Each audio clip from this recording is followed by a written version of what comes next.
Education is the key to success. Go to school, get a job, and live a good life. That is the African dream. And Jay, is it just me or someone lied to the masses? People are on these streets carrying their entire alphabet of degrees, and yet they are living hand to mouth. No one is questioning what are we learning, why are we learning it, what is education, and what is success. Let's not forget there's also a growing number of people with special and varying needs who do not even have access to basic education. I have to ask, is education in Africa broken? My name is Teboha Kangota III. Join me every week as I sit down with experts, educators, parents, and students to talk about the state of education on the African continent. It's a lot. Welcome to the Educated Africana.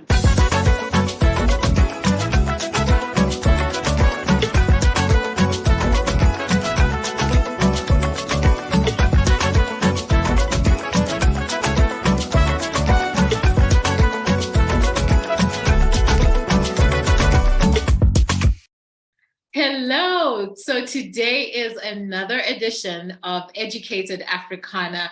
I am sitting in for our wonderful host, Teboho, and a different voice, but it's okay. Today we're having an interesting conversation, which is educating abroad, yay or nay?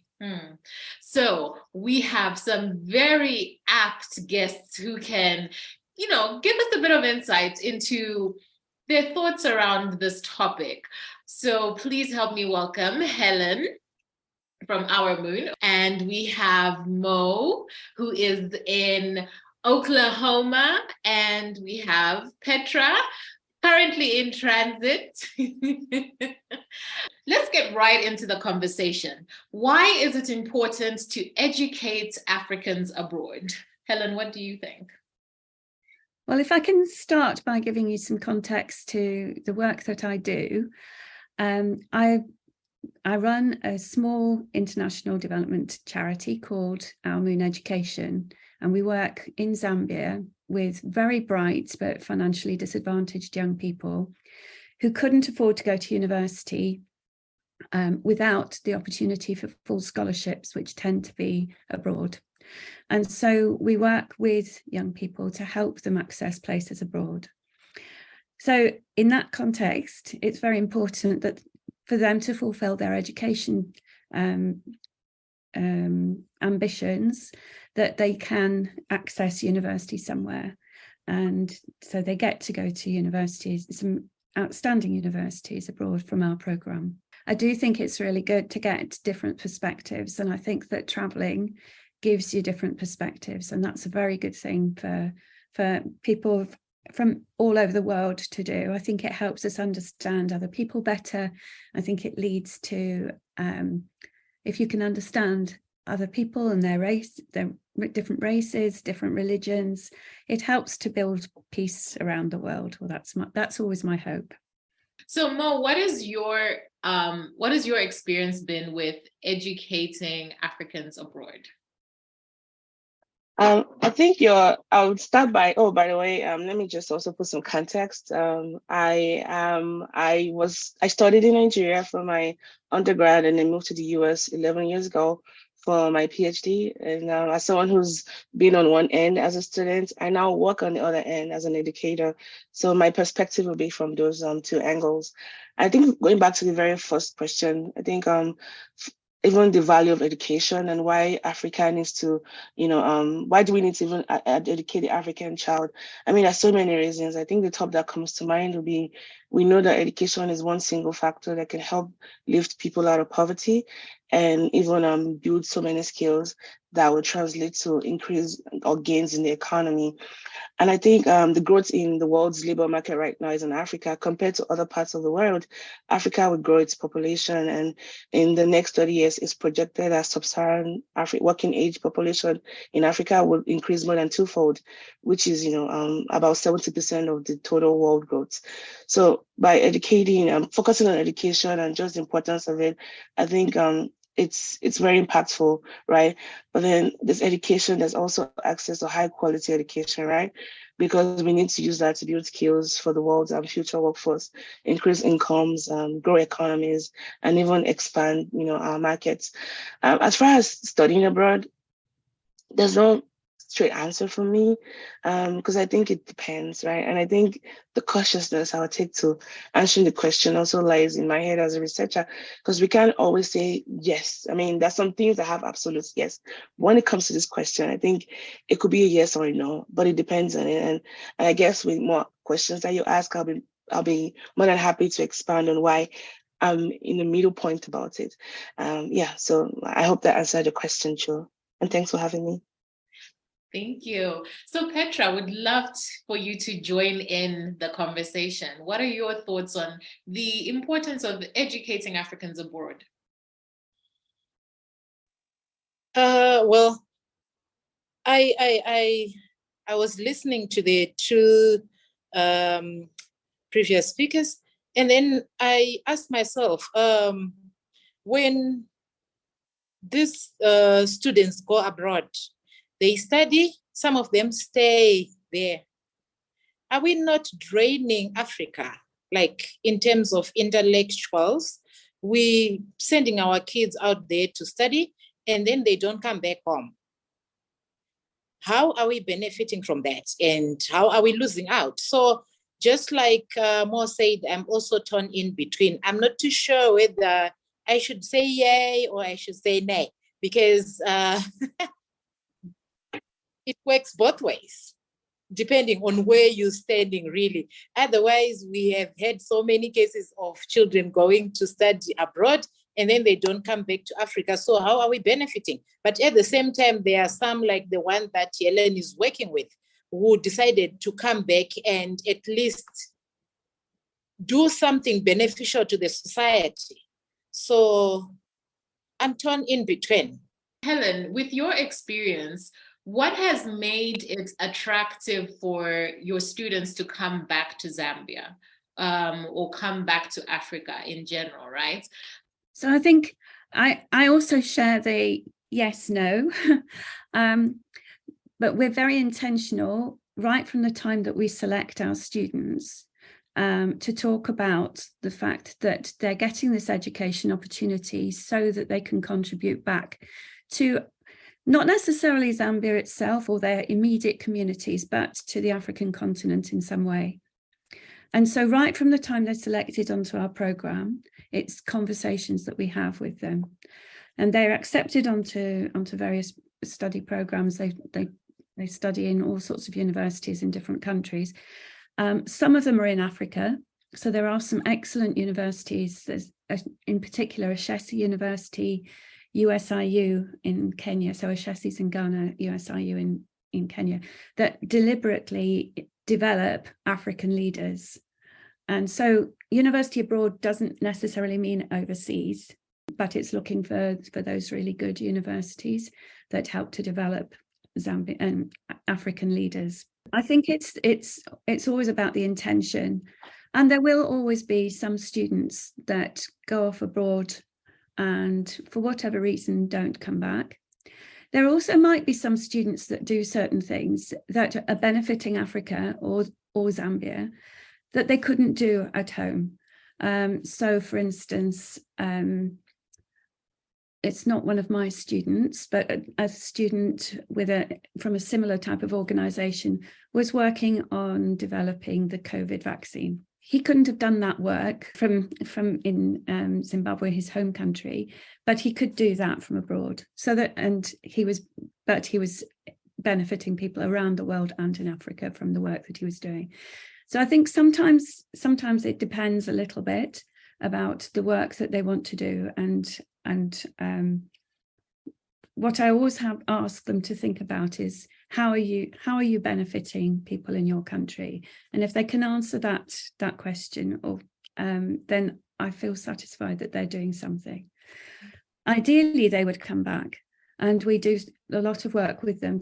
We have an internship program to help people come back to the country so that they realize that there are good professional organizations doing meaningful work in their country. And that all helps them to come back, because it is quite scary coming back sometimes, especially when you've come from the poorest backgrounds. The fear is that you'll be going back to that, and they don't need to.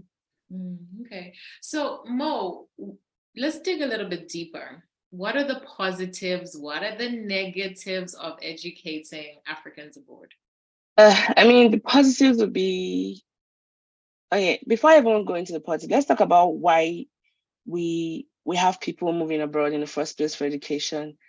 It's not because we lack talents back home to teach. I think and when I talk about Africa, I think I should just be very specific that I'm going to be talking about Nigeria, because it's about the only country I have lived in Africa, and it's also the one I have the most experience with. And that's it. I can't speak for the whole of Nigeria. I was brought up in Lagos. So back to my point. It's not like we lack the talent or the teaching force for it. I think it just boils down to the infrastructure, right? There's a lot of government involvement in education, and by virtue of that, it's prone to so many insecurities. Take, for example, just this year alone, it wasn't until a short while that students in higher education, like university, had to go back because they were home for 8 months due to strike.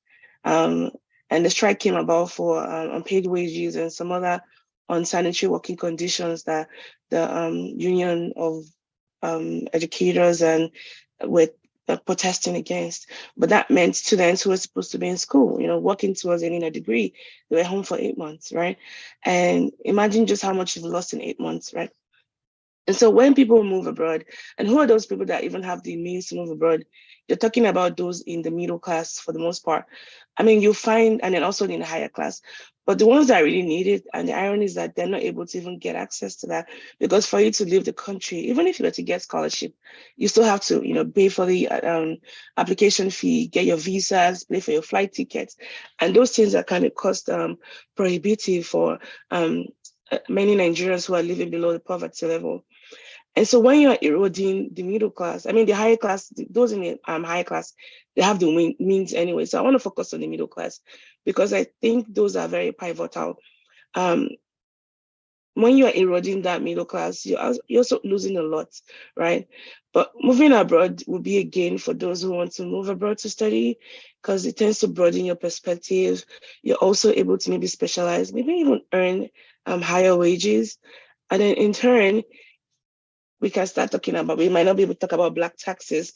You might also be that guiding light to elevate your siblings or family members from poverty. Because I know that for a lot of us studying abroad, it just doesn't end there. We, even when in school, whatever money we're earning, we're sending back home, just because of the sheer magnitude of our currency relative to that of, the dollar, for example. So that's one. And another advantage will also be even career path, right? I think in most countries abroad, you're able to at least find a place to kind of hone your craft.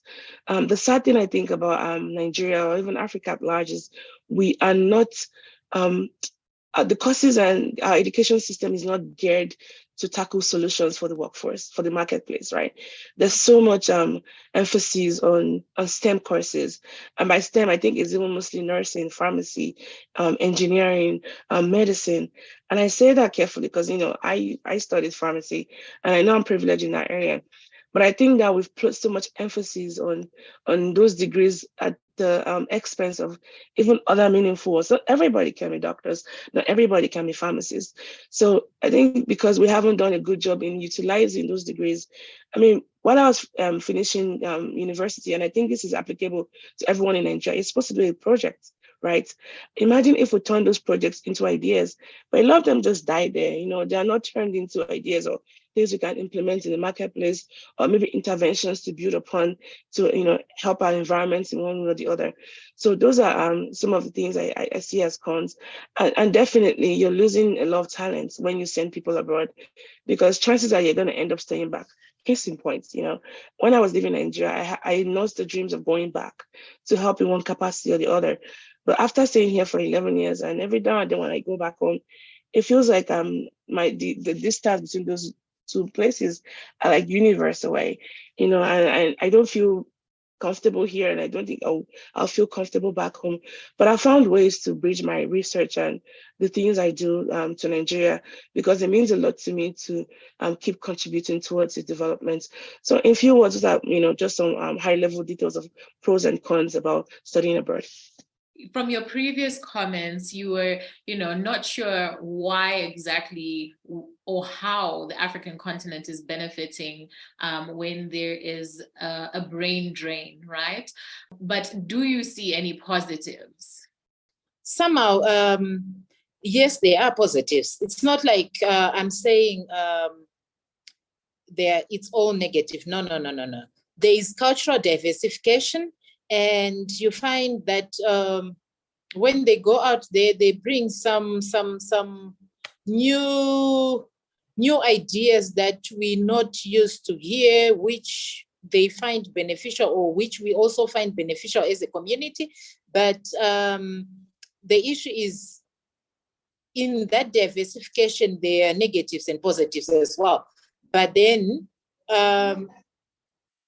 any good person would choose the positives and try to make them work in their own communities. I'm actually happy Helen mentioned the Zimbabwean guy who was trying to come up with the COVID medication. That's commendable, really, because I will also speak mainly focusing on the Zimbabwean community, because that is what I have knowledge about, in as much as I once stayed in Zambia, but I know more about the Zimbabwean, because the Zimbabwean community, because that is what I touch best with every day. We do also have a positive of tapping into the technologies, and at least when the African student goes there to learn, they bring back that knowledge and we all benefit. And also probably to make it work even better, maybe there's need for franchises with those universities so that they have branches within the African continent. And then we don't really have to send children abroad. Why? Because in our case, it's children from the affluent families who can afford to go. Those who cannot, thanks to the likes of Helen and other organizations which do the same, which actually take the underprivileged and they send them there to have that exposure. Because really, at times, when you have that exposure, your mind opens way better and you think way better than you would have, like she rightfully said. Maybe your conditions back home don't really allow you to explore all your faculties. So when you go there, you get the exposure, you think better, and you probably perform way better than you would at home. So yeah, but then let's have franchises so that we bring it home and everybody benefits, even those who cannot afford to go there. Thank you. Okay. So for the most part, I mean, Africa has got people of all different races, right? But for the majority, they are Black Africans, right? And when they do go abroad, that is the first time that they are experiencing being a Black person. Like that concept has never even crossed their mind, you know? And, you know, you hear stories where these students, their mental health is affected because of that experience. The different levels of discrimination in different areas. So as much as maybe the conditions back home are not the greatest, is it really a good trade, your mental health or your, you know, or I don't know, the conditions back home? So anyone can go. I mean, it's a trade-off, right? And you were spot on just some of the things you talked about. It was a very huge adjustment for me. And I prided myself as somebody who, I thought I was very adaptable. I mean, I was in boarding house I went to boarding school for 6 years from the age of 9. So I've kind of gained some life skills, but moving abroad was a totally different ball game. I came here in my 20s. How much more and I imagine how much more difficult it would have been for those who came here when they were like in their teens, right? There was so much adjustment I had to make. Not only was I being told that I was Black, because, you're Nigerian, you see yourself, you're all Blacks, right? And even when we talk about our skin color, it was just to kind of make fun of, oh, you yellow purple, things like that. But in the US, we have to carry our Crayola boxes around, like, everything was kind of done in color. And sometimes it was in a reductive way. And then depending on where you go to school, like if you go to places where you don't have a lot of diversity there, by diversity, I meant like representation of people from different, walks of life and races, you might even be at a more disadvantage, right? And so that adjustment was there. And then mentally just being separated from home, right? You know what your people are. This is a new culture. The food is strange. People just keep smiling at you and you're wondering, how you're going to make friends, how you're going to build life for yourself. And even the classroom itself was a little bit intimidating. So I came here to do a PhD in pharmacy. And I came straight after getting my bachelor's degree. So I didn't have a buffer like doing a master's in between.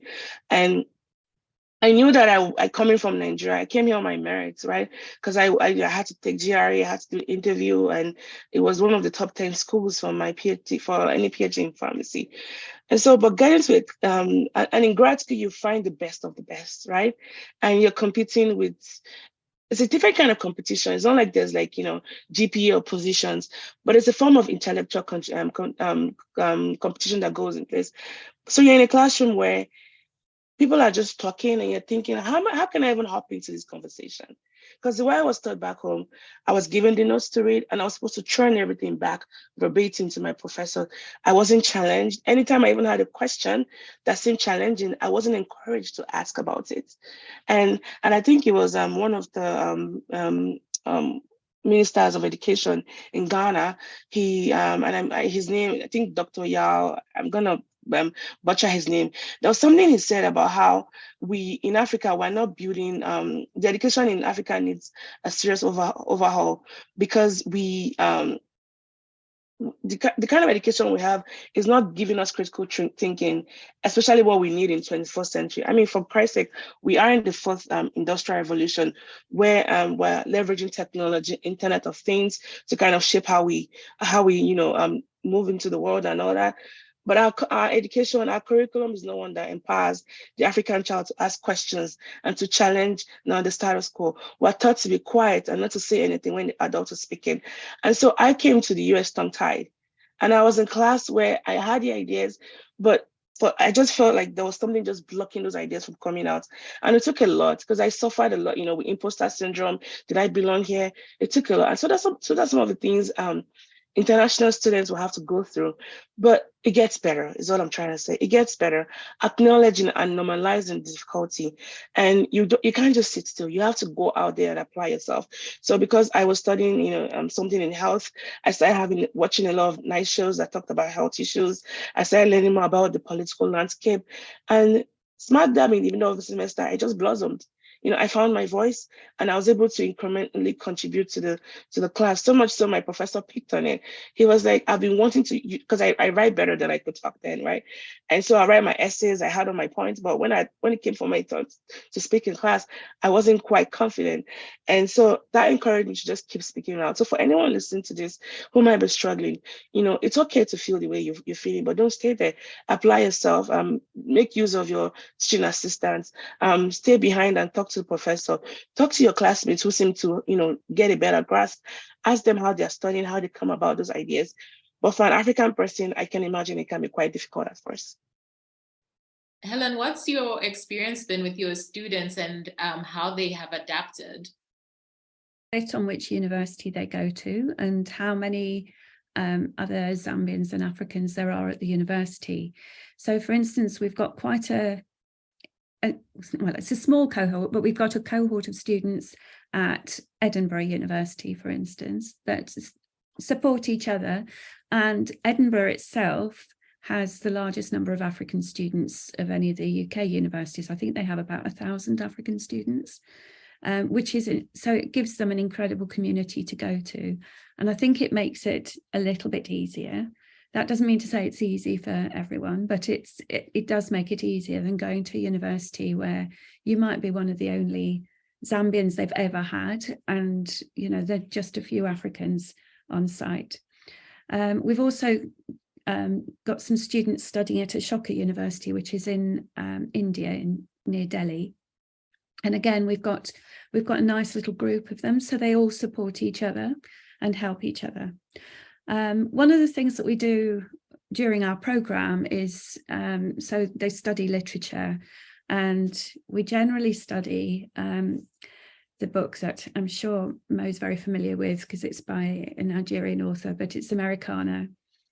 And Chimamanda. Yes, Chimamanda, you can say her surname better than me, but Ngozi Adichie, if anybody's... Adichie, well done, Ellen. If anybody's interested in reading that book, it helps us to raise a lot of the issues that students will go through when they study abroad. And we also do identity classes and things like that to try and help them. And to just understand who they are before they go. And I think one of my concerns is always to take a school leaver and just go to university overseas, not even within Africa.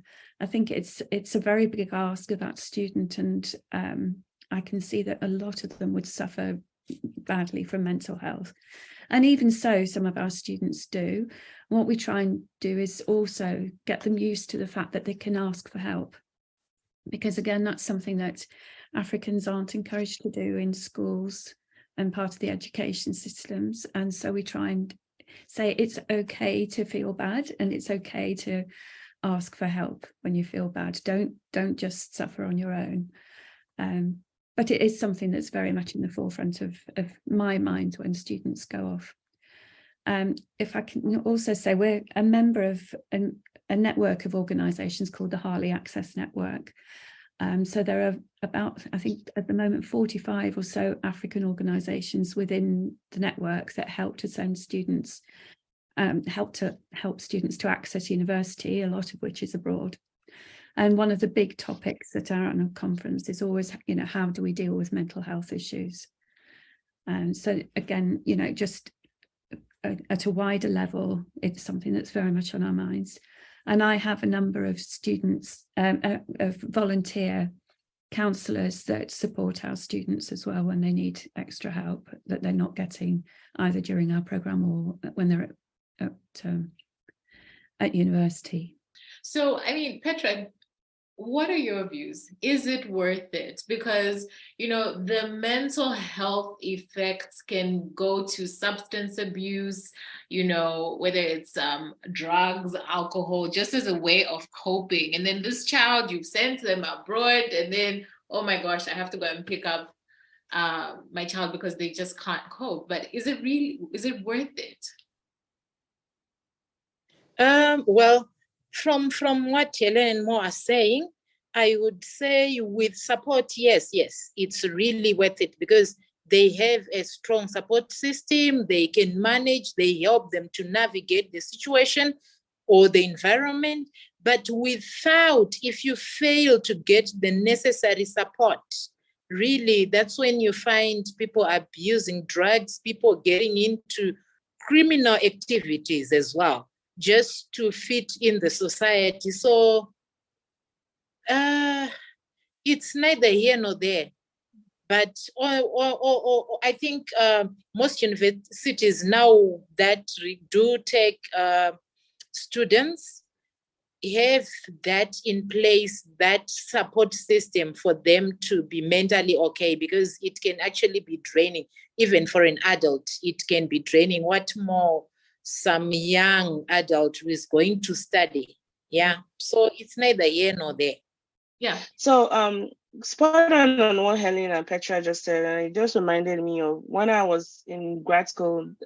When I was working on my master's thesis, I found out I couldn't write.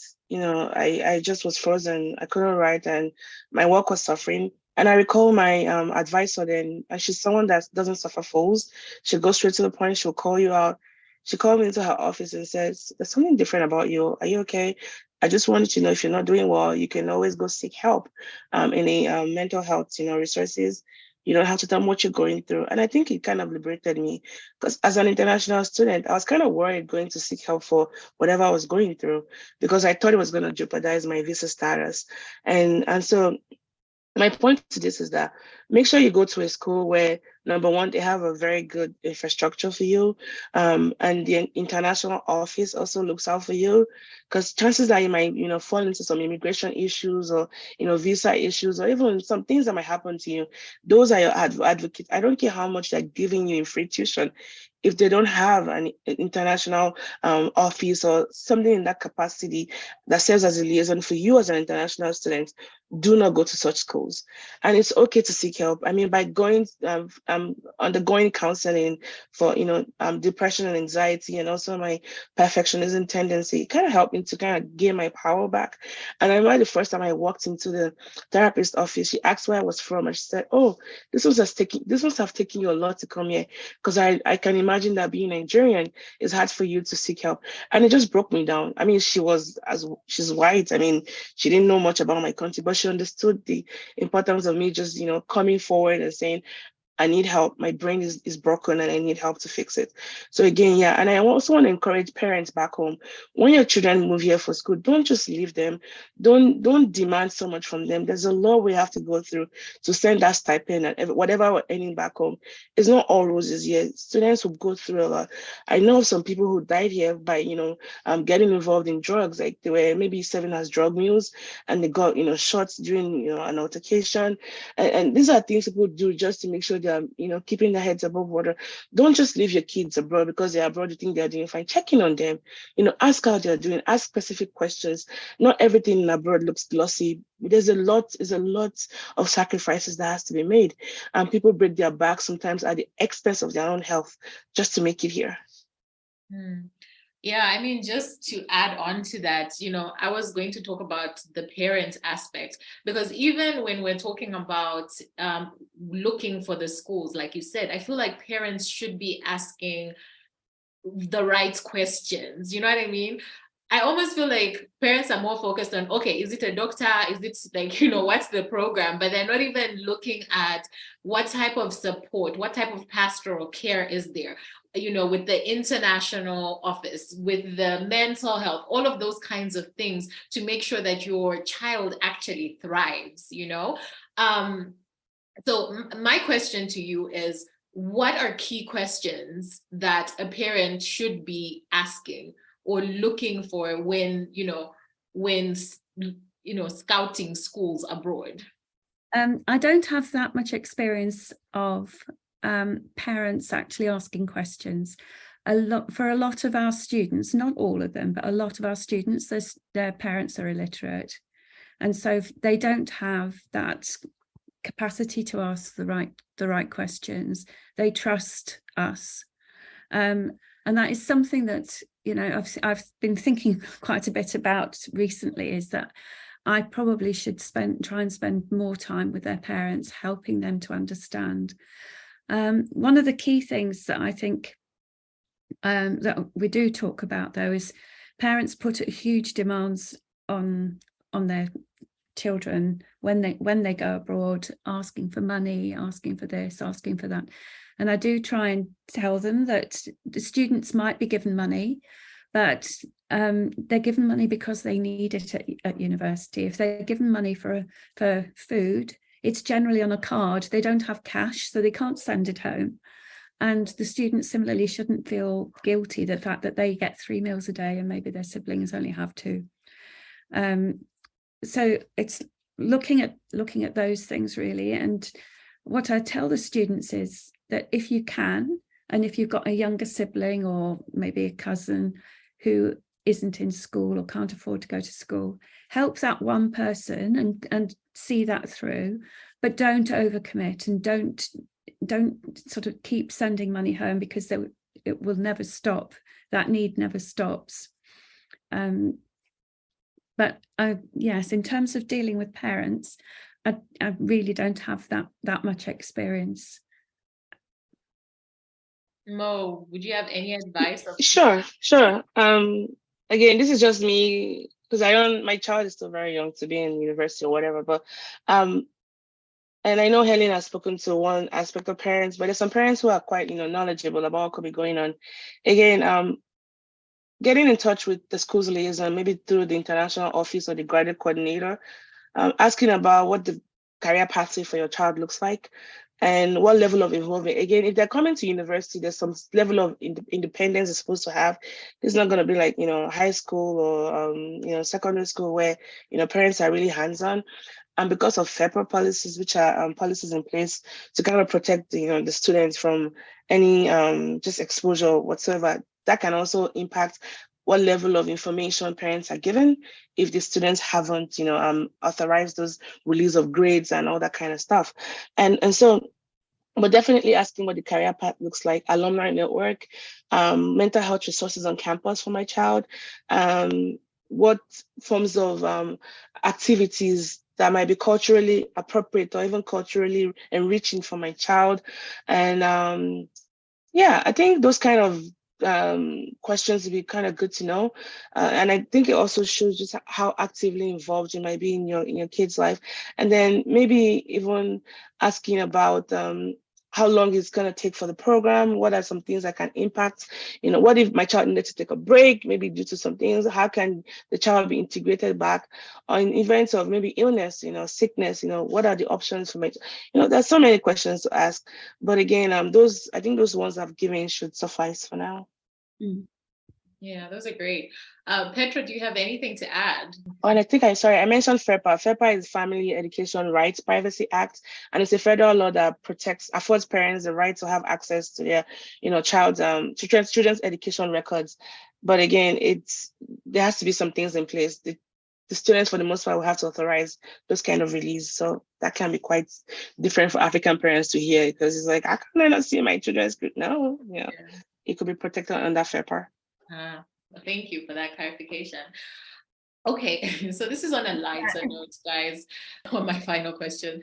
So, I think one of the things about being educated abroad is that exposure and a level of, I guess, freedom, right? Because then you're allowed to explore different areas of interest, and then you find, oh, I'm passionate about X, Y, or Z. I came here to be a lawyer, but then now I want to be a poet, So, you find that there's students that either they study something that is not necessarily able to allow them to be integrated back home. So, it's either they're overqualified, that program is not available in the country. I remember I had a friend, he did, oh my God, I sound so bad. Like, with spaceships, what would you call that? Like the space science, astronomical sciences, maybe? Yes. Aeronautical engineering. Exactly. So he studied along those lines. And then when he came home, he didn't find any opportunities, but he really did want to be home. So he went into a path of accounting and auditing, So I guess, in as much as, it's great, you go, you see all these wonderful courses, what is your advice for a student who is particularly looking to come back home and integrate back home? When we look at when students come to us, I would say the vast majority want to be doctors. And they say they want to be doctors. Their parents have told them they want to be doctors, and they've got top grades in school. So the school tells them they want to be doctors. So my first task is usually dismantling that perception of them wanting to be doctors. And I talk to them about what do they see themselves doing rather than being. And that helps to open up conversations. We do encourage them to follow their interests in what they do. And one of the lovely things about the US education system is this liberal arts program that they have. So you can take things, quite a lot of courses outside your major. that help to open up other opportunities for you and give you that diversity. That's not true in a lot of countries. Generally, certainly in the UK, you're fairly fixed in the degree that you're doing, just like most African countries, or certainly the Anglophile African countries. But what we, for instance, we do on our program, we teach all the students to code. So immediately they learn about computer programming, and that opens up some new doors to them. But in terms of medicine, quite often they're quite relieved when they can have a conversation and say, well, no, actually, I didn't ever really want to be a doctor. Other things are more interesting to me, and they talk about them. But at the end of the day, we do try and help them to focus on something that they can do back home, and contribute to back home. So we've got students in this year's cohort. We've got someone who wants to do environmental science and is really interested in climate change and all the debate around climate change. And I'm sure that in the future, there are going to be lots of jobs around climate change in Africa. We've got an environmental and civil engineer who's interested in looking at different forms of energy and using water and solar and different things, and the infrastructure needed for that. We've got another person interested in civil engineering, but from a different perspective. We've got two students who are interested in biomedical science and research, and one's very interested in diabetes. I'm sure I've missed some of them, but those sorts of broad areas that they're thinking about what sort of issues there are at home and what can they study that could help them solve those issues at home. So it is kind of planned around what problem solving at home rather than what do they want to be. Yeah, that's great. Mo, you want to chip in? Sorry, I was muted. Yes, I agree with having many years. I mean, a couple of years ago, I realized that one of the best questions you can ask someone, like a young person, is rather than saying, what do you want to be in the future? Because we ask that a lot, right? Is what kind of problems would you like to solve, right? And again, going back to my earlier point about how our educational system in Nigeria and Africa as a whole isn't preparing us to tackle the issues in the workplace.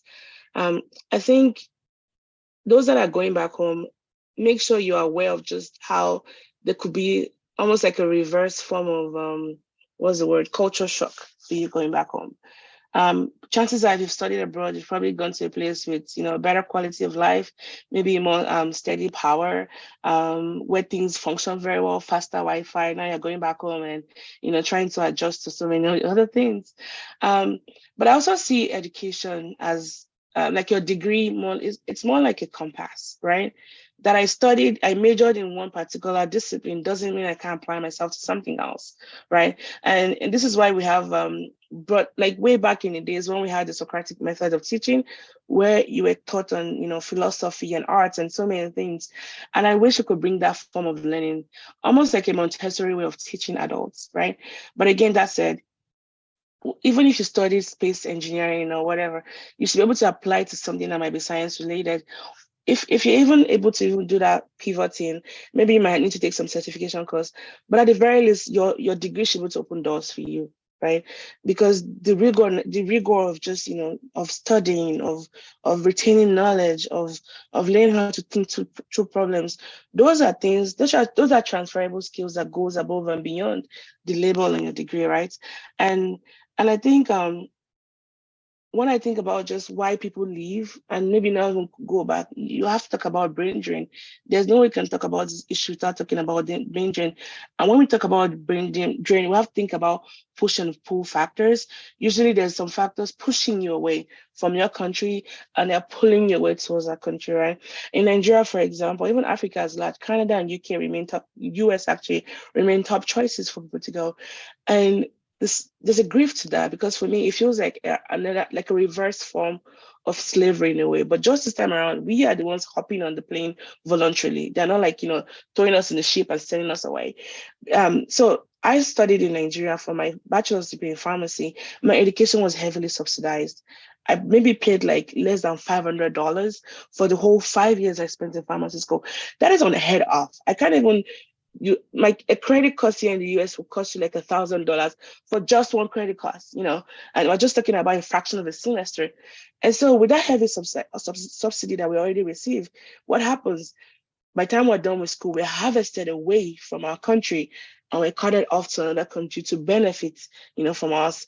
And until our government begin to wake up to see that, things are really happening to, like you've almost like it's a double whammy in a way. You've trained these people at subsidized rates, but you're just training them for other countries to plug them. And Nigerians and Africans are doing great in, it feels that we need them to be thriving in Nigeria. Like in Africa as a whole, like there's also that migration of health workers and even engineers and tech people. But there's hope. There's hope. And I'll highlight some examples. So I know there's this guy in Nigeria, his name kind of, it will come to me later, but he runs what you call Alt School. His name is Adewale Yusuf. He was the founder of TechPoint Africa and Talent QL. And right now with his Alt School program, they're finally solving the problem of education for thousands of Africa by building a kind of like alternative school to learn in-demand skills. In 12 months and at a very affordable rate, you can learn how to code. You can study engineering, product or data, right? And then Tony Elumelu is also another example that comes in mind.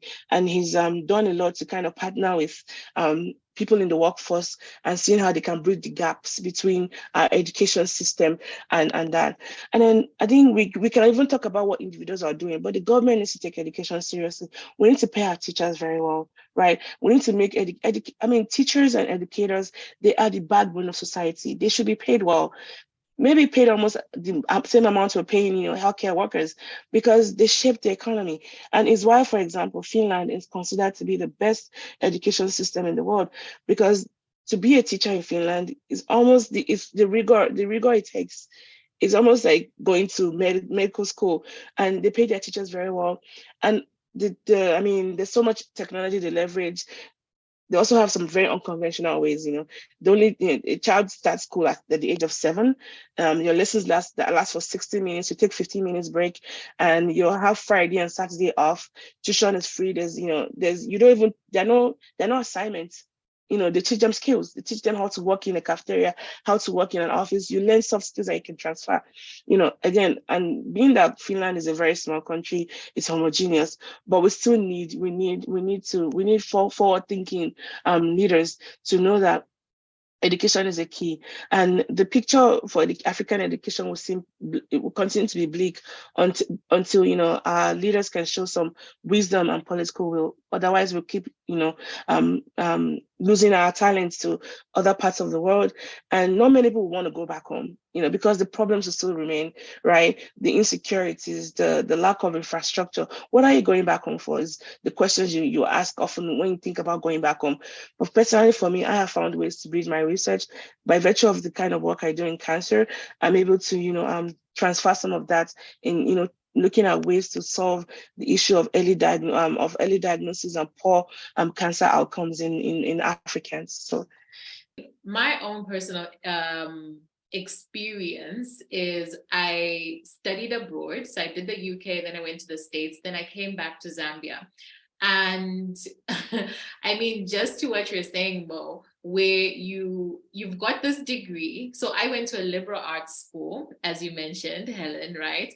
And in that school, we were told, you know what, you can apply these skills to all sorts of things. So then you come back to Africa and, you're like, I know I can do the job, but because my degree says architecture, you are confused about why you should hire me. You know what I mean? So there's that challenge as well in, it's the private sector, it's the government as well, in just, I don't know, like there needs to be like some reform in the way that they look at degrees, and not just how they hire people, you know what I mean? And not just apple for apple. Like sometimes some skills are can be Transferable. transferable, you know. Yeah, yeah, So just wanted to add that. So that was like a yeah. struggle I had when I came back. So I guess the question that we did start with at the beginning, when we are looking at the perspective from the African view, is educating Africans abroad yay or nay? Helen. It's a good thing, but I think the intention should be right from the start. And I think it's understanding why you're going abroad, and that it's not seen as just a meal ticket to get out of the country. I think Zambia right now, for instance, and you're in Zambia, is going through a period of positive growth. I think the government is doing a lot to create opportunities. I'm sure there'll always be criticism that they could do more or faster, but they are trying to do things. And Zambia is actually quite an attractive destination, I think, at the moment within Africa, but also for coming home. And so I think that will help. I think the recession going on in the rest of the world might also help to make Zambia an attractive destination. So coming back to the question, I think that I would say yes, it's a good thing to educate abroad, but know why you're doing it and have the right intentions in the first place, and keep reviewing those intentions. Have your goals and keep reviewing them, and don't be afraid to go home. Again, yay, nay will be my response to that. It's a yes and a no for me. Yes. Yes, I mean, until we build the infrastructure back home and make our schools really function well. If you do have the means to travel abroad to study, then by all means go. But again, like what Helen said, if you are able to go back home or even find ways to keep contributing towards the development of your country, do that, but not at your own peril or trying to prove something to yourself. But there's still so much I think our governments will need to work on as far as being able to retain the talents back home. And I think one of the big things we can also highlight is the importance of employer involvement, right? So take, for example, in India, even though this didn't work out well for them, there's something they did with the National Skills Development Council where they created many trained workers who were supposed to fill in the gaps in the labor market. But because they didn't involve the employers, it kind of created like a huge vacuum. But a success story will actually be in my country, Nigeria. The philanthropist Tolini Elumelu, he funded a huge program to plug the shortage of plumbers, electricians, and welders, and is working to encourage the government to adopt a more work-based approach to vocational training. And the problems are actually also still relevant here in the US. Trade school, for example, enrollments have declined because everybody wants to get a degree from liberal arts or from science.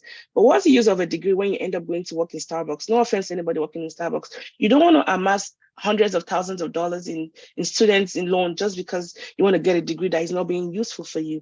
And I know Africans, we don't really have a lot of that problem because when we're leaving our country to come here, we're usually coming for, tech or STEM, high paying jobs.